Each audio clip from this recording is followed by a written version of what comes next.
Hi there, my name is John Stevens, pastor of Zion Lutheran Church in Oregon City, Oregon, and we're part of the ELCA. And welcome to Dollar Store Children's Sermons, where we take a look at the lectionary texts and we tie them to an item from the Dollar Tree. This is for the narrative lectionary, and we're looking at Philippians. Oh, one of my favorite books. I love the letter to the Philippians. So I'm driving here and I'm listening to Rob Bell on the Robcast, he calls it, his podcast, and it's pretty much the whole episode is about how when you've been doing something for a while, you think you would have it down, you think you would get it, and you would have it. I don't know, you'd have the idea. It's like this and this and this and this. And I'm laughing because this morning I've had to hit stop and re-record. I get to a certain point, and as Rob was talking about, he gets to like minute 12, and he's like, "Oh man, this is bad." And there are times where I'll be, and it's not, I never go that long, but if I'm in like a minute, I'm like, this, I really need to start over. And it's been that kind of morning. But that's okay. Philippians, rejoice in the Lord. That's not the text, but I love it. Philippians, rejoice in the Lord always. And again, I say rejoice. I just like the text. Anyway, but we are talking about Philippians, the beginning of Philippians, chapter 1, verses 1 to 18. And on the workingpreacher.com, workingpreacher.org, on the commentary on Philippians, I really like the stress they make, that the commentator makes on how it's directed to the community, how there's the sense that this letter is directed to the church at large as a community. And I love the focus on moving it from individual to community, and the speaking of grace to all. And I had the image of, and the items I'm using are either this is from the Dollar Tree. It's actually, it makes a sound like that. It almost sounds like a singing bowl. But what I end up using it for is a doo-doo-doo. Like that. You could use a cardboard tube. You could use whatever you want, a doo-doo-doo, which I've used before in the children's sermons, in the Dollar Store children's sermons.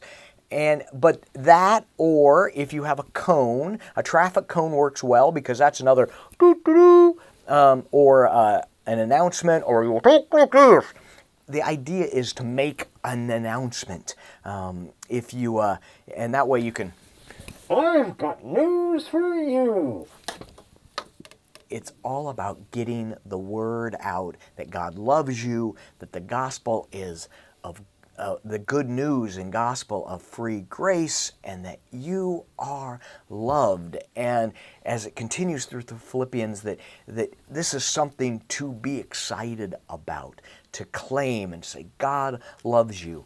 If you've been following the Dollar Store Children's Sermon for a while, you know that one of my go-tos is God loves you, period. And you can't hear that enough. I don't believe you can hear that enough through everything, because the entire world tries to tell us that unless you measure up, you're not going to be loved. Unless you have, like the new iPhone commercial, or it's actually, I think it's Sprint, the idea that if you buy one iPhone 8, you get a second one. And it seems to be hinting at, here, buy an iPhone 8 and you can give the second iPhone 8 to your friend. Oh, you don't have a friend? Well, maybe if you buy this, you can get a friend. And those things where it's like one way or another tells us that we have to measure up in order to be loved. Yet God's grace tells us differently. And so here is Paul's proclaim the good news. Shout it from the mountaintops. Those are not Paul's words, they're mine, but still, that's the image I get, that here's going on. Proclaim the gospel with boldness. If I can do this from prison, you can do this from out there. Proclaim with boldness. And so that's one of the reasons I'm using doo-doo-doo. And we are then called to proclaim God's love to everybody. Everybody. It moves from individual to the whole community. So that the proclamation, the cones, the do, those are things we could use. The other direction, you could start with that, but the other direction is say, all right, I'm going to play a game. We're going to play a game, and I need to pick some of you. I need to pick some of you. Some of you are going to help me out. All right, we're going to play this game. You guys ready to play? Okay.